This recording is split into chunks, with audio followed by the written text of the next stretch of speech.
Sebelum kita memulai pembelajaran pada pagi hari ini, alangkah baiknya kita berdoa terlebih dahulu ya. Silakan, ketua kelas memimpin berdoanya.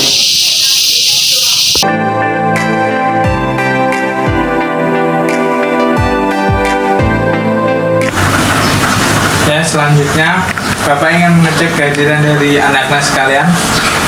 Yang pertama, presensi 1 Army, presensi 2 Dina, presensi 3 Bida, presensi 4 Angga, presensi 5 Dimas, presensi 6 Budi, presensi 7 Bima, presensi 8 Tari, presensi 9 Dewi, presensi 10 Ani, kemudian presensi 11 Bagas, presensi 12 Rizky, presensi 13 Firman, presensi 14 Tina, kemudian presensi 15 Anis. Dalam penyampaian materi yang akan Bapak sampaikan, Bapak tidak ingin ada salah satu anak atau beberapa anak yang gaduh sendiri, mengganggu temannya dan lainnya. Agar bisa menerima materi dengan baik dan tepat untuk kalian semua anak-anak. Yang pertama, Bapak ingin membuat pasal. Orang bijak adalah orang yang mau mendengarkan, dan anak-anak harus mau mendengarkan ya. Pasal 2, jangan malu untuk bertanya jika anak-anak tidak paham. Yang ketiga, jangan ngobrol sama temannya sendiri. Dan pasal 4 ini yang sangat penting ya anak-anak, jangan lupa tersenyum.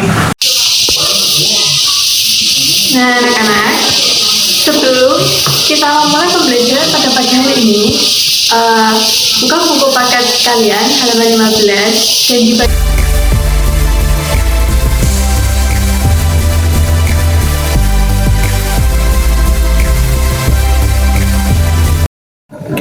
Kemarin kalian kan sudah membaca cerita ya. Nah, cerita apa saja yang sudah kalian baca? Oke, banyak juga. Dalam cerita tersebut terdapat beberapa unsur kan? Nah, unsur cerita itu apa saja? Ya, yang pertama ada tokoh, watak, latar, alur, tema, dan amanat. Nah, nanti kita tidak membahas cerita lagi, namun membahas tentang dongeng. Nah, kalian penasaran apa itu dongeng, seperti apa? Nah, kita akan membahasnya setelah ini.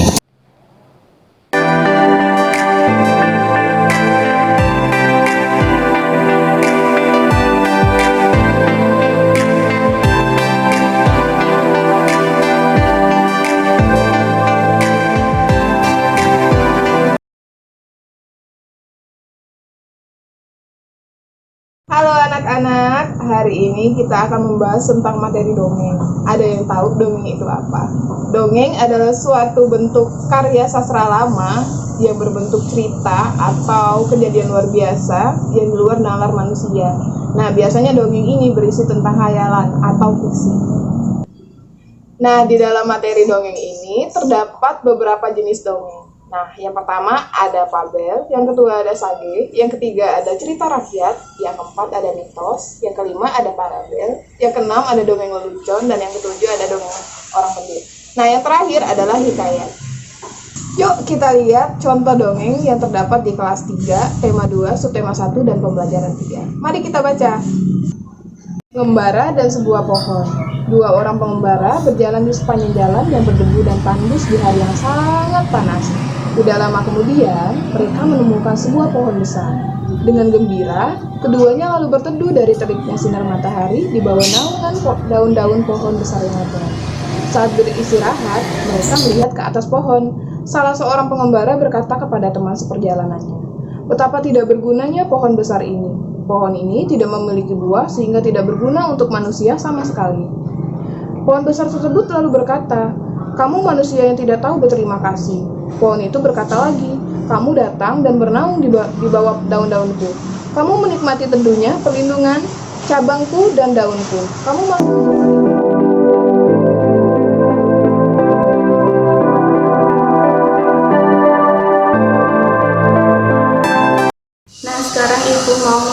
kelas menjadi 3 kelompok kecil. Satu kelompok terdiri dari 5 orang anak ya.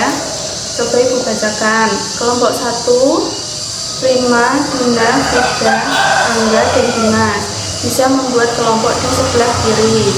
Kelompok kedua, Edi, Bima, Sari, Dewi, dan Ani bisa berkelompok di sebelah kanan.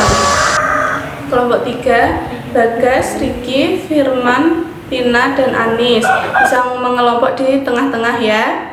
Nah, setiap kelompok menunjuk satu siswa untuk membaca dongeng. Lainnya menyimak dan memperhatikan ya. Mengerti?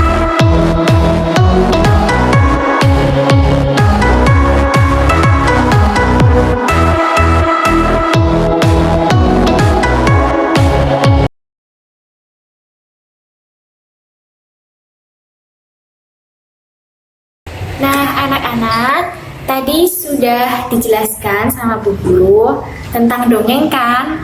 Nah, udah dijelasin tentang pengertian dongeng, apa itu jenis dongeng. Jenis dongeng ada apa? Ada mitos, ada legenda, ada fabel, dan lain sebagainya. Nah, di sini Bu Guru akan mengajak kalian senang-senang. Nah, kalian pasti penasaran Bu Guru mau ngajak ngapain. Nah, gimana kalau kita nyanyi? Kita akan nyanyi karena kita tadi materinya tentang dongeng, maka kita akan menyanyi tentang Si Kancil. Pasti anak-anak di sini sudah tahu kan gimana lagunya Si Kancil. Nah, sekarang kita nyanyikan lagu itu Si Kancil. Nah, anak-anak kalau yang sudah tahu dengan lagunya itu, nyanyinya dengan keras ya, dengan semangat. Ya, yuk. 1, 2, 3. Si Kancil anak nakal, suka mencuri ketimun, jangan diberi ampun, ayo cepat dikurung. Satu kali lagi. Si Kancil anak nakal, suka mencuri ketimun, jangan diberi ampun, ayo cepat dikurung.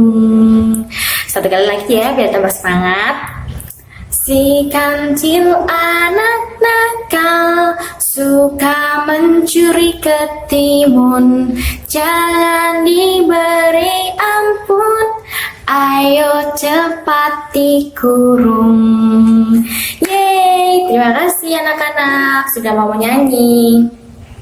Nah, semoga dengan kita bernyanyi tadi, anak-anak bisa tambah semangat, bisa tambah berkonsentrasi lagi belajarnya. Makasih.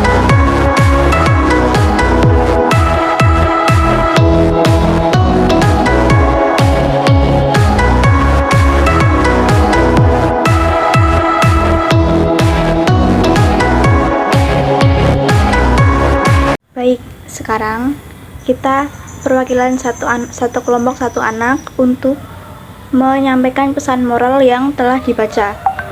Coba kelompok 1 dibacakan. Siapa yang mau membacakan? Saya Indriani Khotijah Rezeki, nomor absen 24, akan menjawab pertanyaan dari Ibu. Pesan moral dari cerita tersebut yaitu menyuruh kita untuk saling menghargai, menghormati orang lain, dan tidak memandang rendah orang lain. Warahmatullahi wabarakatuh. Saya ingin menyampaikan pesan moral yang terkandung dalam cerita Pengembara dan Sebuah Pohon, yaitu bahwa kita itu harus saling menghargai dan jangan memandang rendah orang lain, jangan memandang sebelah mata sesama makhluk. Tidak ada salahnya jika kita ini saling menghormati, saling menghargai usaha dan perjuangan mereka. Terima kasih. Karena sudah bagus-bagus semua, Ibu akan memberi apresiasi kepada kalian, yaitu tepuk hebat. Contohnya gini: aku hebat, kamu hebat, kita hebat, Semua hebat. Kita bahas dongeng yang telah kita baca tadi tentang pengembara dan sebuah pohon.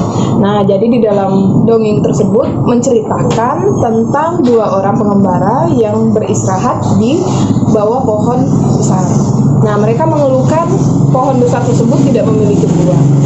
Kemudian pohon tersebut menjawab, "Kamu manusia yang tidak tahu terima kasih.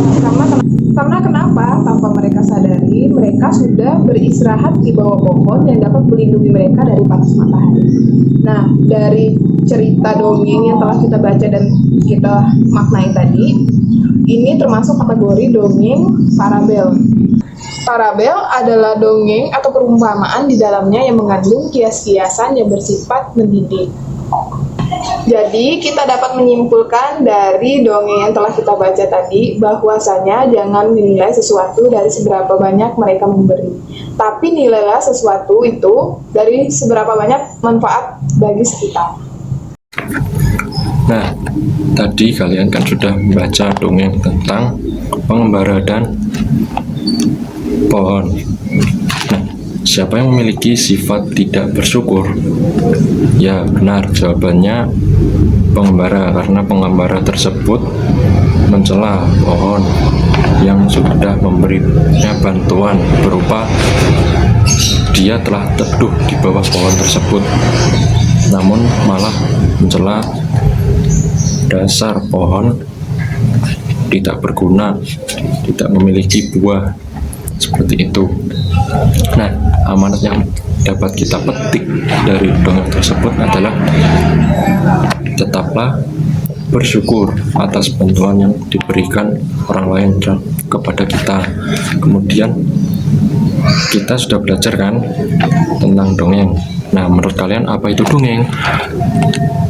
Ya, dongeng adalah cerita tradisional yang diwarisi secara turun-temurun dalam masyarakat dan sifatnya tidak nyata.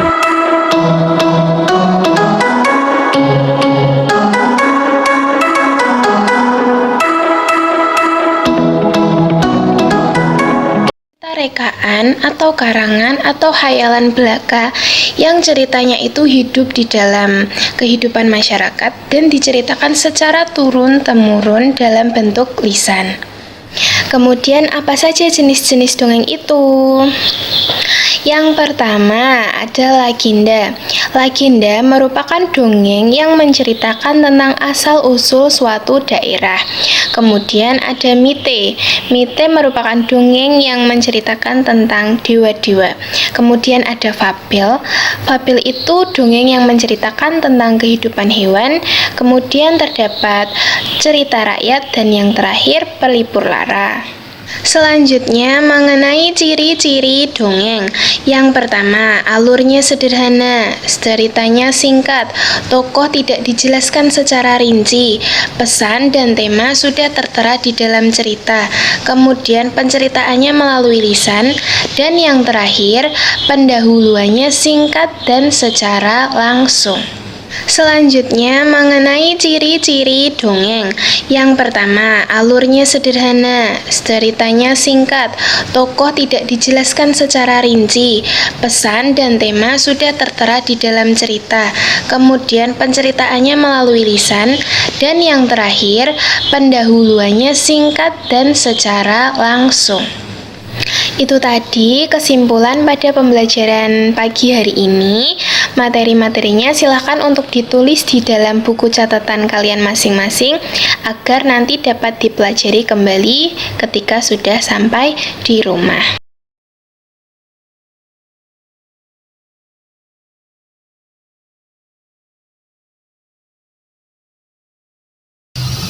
Anak-anak, pembelajaran sudah berakhir. Sebelum kita mengakhiri pembelajaran, silakan ketua kelas memimpin berdoa terlebih dahulu. Cukup sekian pembelajaran pada pagi hari ini. Semangat belajarnya.